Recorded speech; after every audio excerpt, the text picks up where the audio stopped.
Well, good morning to you. It's Friday. I was out walking, just thought I would offer a little bit of wisdom. Lots of people are expressing stress and isolation and fear, and we are hearing more and more people experiencing the pain of the coronavirus. Just a minute or two ago, I was studying and came across John chapter 8, verse 32. It says, "You shall know the truth, and the truth shall set you free." So I'm thinking about that on my morning walk. Yesterday, I was walking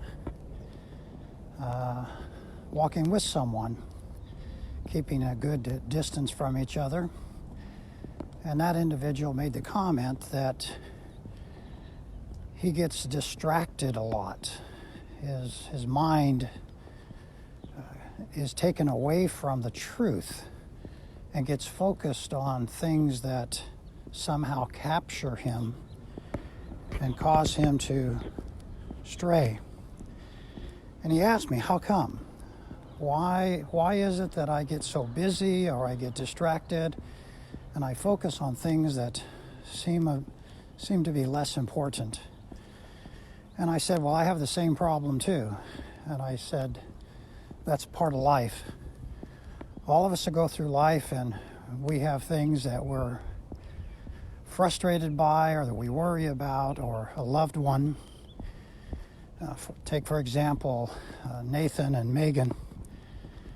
Many of you know that they wanted to go to Israel on our trip a couple of weeks ago, and Megan is pregnant. She couldn't go because the doctor said it just wasn't the right thing to do. So a week before the trip, they had to cancel. How do we apply the verse, "The truth shall set you free"? Well, unbeknownst to them, God was working his plan in their life. They didn't get to go to Israel, and just 2 weeks later, they discover they came in contact with someone with the coronavirus. So they didn't go to Israel, but they're here because of pregnancy. They stay back, and God's truth is working to protect them. So they go into quarantine, self-isolation, for 2 weeks approximately. The symptoms of the illness is starting to affect them. They eventually get tested for the coronavirus and find out that it's negative. I said to my friend yesterday, a lot of us get focused on the visible. The truth of God works in the invisible as well as the visible. It seems like a lot of us are just focused on the here and now, on the stuff we can see, whether it's entertainment or luxuries or the body itself, or fun or sports. But in my process over the last 2 weeks of talking with Nathan and Megan, realizing that God had protected them, the truth of God was setting them free.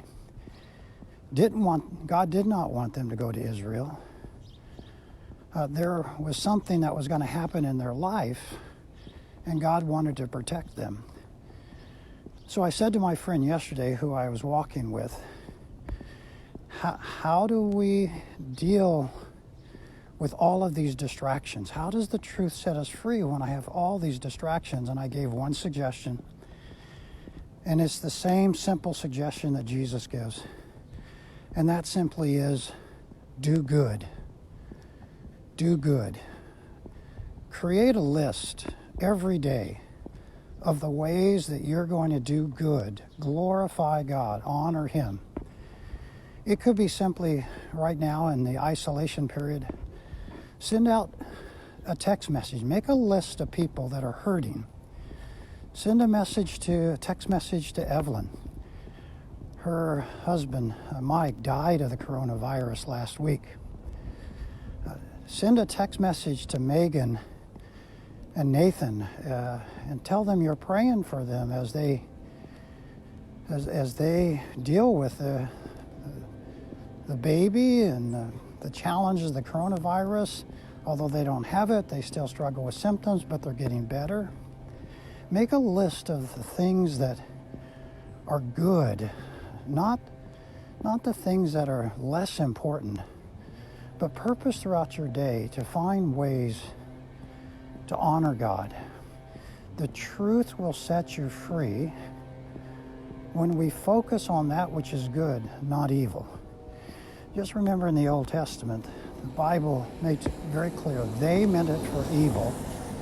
God meant it for good. Every day of our lives, we have a choice. Am I going to do this? Am I going to do that? So why not? Like, for example, I'm walking right now. I've created a habit while I'm walking. When I see people, I've said, okay, I'm not going to ignore them. I'm going to wave at them. They may not know what to do with that. It may feel awkward, but I'm just going to at least acknowledge them. So I want to encourage you, find a way to let the truth set you free. Focus on that which is good, not evil, not hateful, not mean.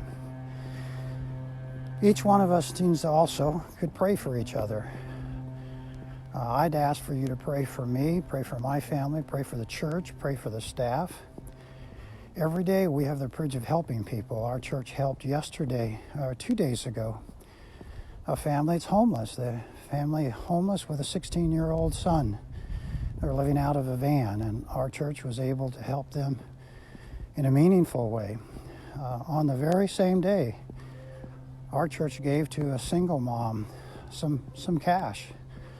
Another family received some gift cards.